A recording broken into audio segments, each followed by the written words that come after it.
Hello friends, നമുക്കിന്ന് നല്ല ടേസ്റ്റിയും ഹെൽത്തിയുമായിട്ടുള്ള ഒരു പലഹാരത്തിൻ്റെ റെസിപ്പി നോക്കാം.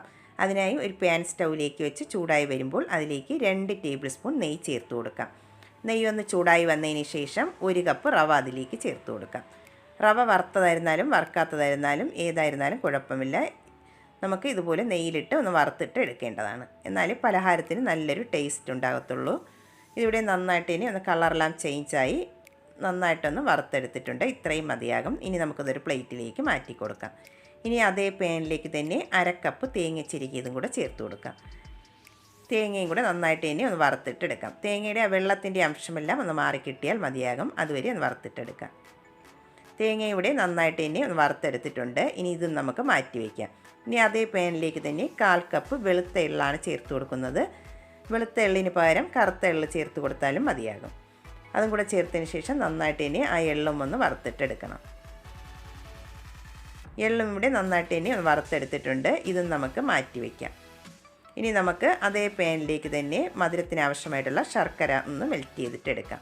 ഞാനിവിടെ ഒരു 3/4 കപ്പ് പൊടിച്ച ശർക്കരയാണ് എടുത്തിട്ടുള്ളത്. അതിലേക്ക് ഒരു 1/2 കപ്പ് വെള്ളവും കൂടെ ഒഴിച്ച് ശർക്കര നന്നായിട്ട് ഇനി ഒന്ന് മെൽറ്റ് ചെയ്തിട്ടെടുക്കാം. ശർക്കര ഇവിടെ നന്നായിട്ട് ഇനി ഒന്ന് തിളച്ച് മെൽറ്റായി വന്നിട്ടുണ്ട്. ഞാനിവിടെ കല്ലില്ലാത്ത ശർക്കരയാണ് എടുത്തിട്ടുള്ളത്. കല്ലുള്ളതാണെങ്കിൽ അരിച്ചിട്ട് വേണം എടുക്കാനായിട്ട്.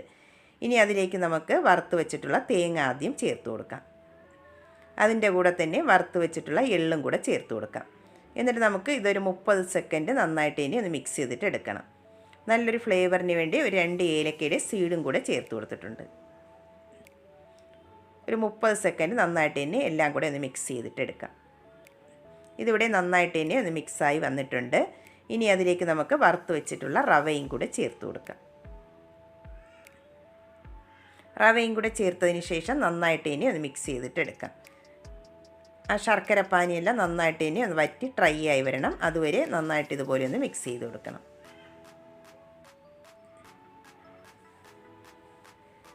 ഇതിവിടെ ശർക്കര പാനിയെല്ലാം വറ്റി പാനിൽ നിന്നെല്ലാം ഒന്ന് വിട്ട് വരുന്ന പാകമായിട്ടുണ്ട്. ഇത്രയും മതിയാകും. ഇനി നമുക്കിതൊരു പ്ലേറ്റിലേക്ക് കുറച്ചൊന്ന് തണുക്കാനായിട്ട് മാറ്റി കൊടുക്കാം. ഇതിവിടെ കുറച്ചൊന്ന് തണുത്ത് വന്നിട്ടുണ്ട്. ഇനി നമുക്കിതൊന്ന് ഷേപ്പ് ചെയ്തിട്ട് എടുക്കാം. ഞാനിവിടെ ഒരു ലഡുവിൻ്റെ ഷേപ്പിലാണ് റെഡിയാക്കി എടുക്കുന്നത്. നിങ്ങൾക്ക് ഇഷ്ടമുള്ള ഷേപ്പിൽ ഇത് റെഡിയാക്കി എടുക്കാവുന്നതാണ്. എല്ലാം നമുക്കിതുപോലെ ഒന്ന് റെഡിയാക്കി ഇട്ടെടുക്കാം. നല്ല ടേസ്റ്റിയും ഹെൽത്തിയുമായിട്ടുള്ള പലഹാരമാണ്. എല്ലാവരും ഒന്ന് ട്രൈ ചെയ്ത് നോക്കണം. വീഡിയോ ഇഷ്ടമാകുന്നെങ്കിൽ ഒന്ന് ലൈക്ക് ചെയ്യാനും സബ്സ്ക്രൈബ് ചെയ്ത് സപ്പോർട്ട് ചെയ്യാനും മറക്കരുതേ.